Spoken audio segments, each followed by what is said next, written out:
Hey everyone, Brad back here again for what should be the final installment of our video series before everyone out there is reaching their final goal of 12 catches for juggling. Recapping from our last video, we worked on the double crossover. So starting the non-dominant hand, one ball tossed up, and then the dominant hand tosses its second ball. So something nice and fluid, just that double catch in order to get the pattern started. If you're not at this stage yet, if you can't do this with some relative success, then stop the video right here, go back to the third video in the series, continue practicing this step. On top of that, keep practicing two objects in one hand, okay? That will develop the skills that you need in order to do this section of the series. What we're going to progress to from here is actually making, or trying to make 3 to 4 to 5 catches, trying to build ourselves all the way up to 12. Once we get past 3 catches, it's just adding a catch each time, and it's the same thing over and over. It's repetition, it's practice, and it all of a sudden becomes automatic to get there. So, like I said before, the double catch, or double crossover catch, okay? What you want to do is you want to start with that. This time when the second ball meets that peak height, that's when we want to throw again with the non-dominant hand for the third catch.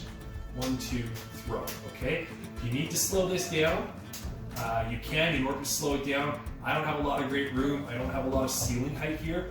Find yourself an open space that you can actually toss the ball up with a little bit more time. The higher the ball goes, the more time you have to react. However, it also has more chance of error because the ball has further to go, different places, more room to work, okay? So you want to find an optimal height. Like I said, roughly above your head height is where you want to be. Some people, you may want to get a little bit higher so it gives you time to do this. But it should look like something like that, okay? Once you get to this stage of 3 catches, you just keep adding 1, 2, 3, 4, 5, 6. You just keep going, and all of a sudden it'll become natural. Once you break 3, you're gonna find you won't do 4 or 5. You're gonna skip and run past them because all of a sudden it becomes automatic, okay? A couple of the issues you're gonna run into, because this is where we really have to start problem solving, difficulties that come up. So you might get this, all right? Off of 2 catches, off of 3 catches. That's really working with your brain to try to get that third toss correct, or the second toss correct. You may have to break it down a little bit and do your 2 catch and then throw your third, okay? Just so you get the hands starting to learn when to toss. If it's delayed, that's fine. You're going to develop the motor pattern. The other thing I think I discussed in video number 1 was the throwing balls out here, okay?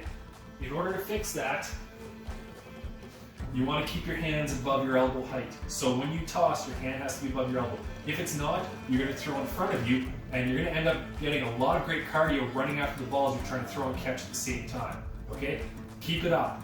If you can't, if you're still having trouble, find a good wall, go against a good wall, make your tosses right here, because there's no way you can throw in front without hitting the wall. It forces you to throw upwards, okay?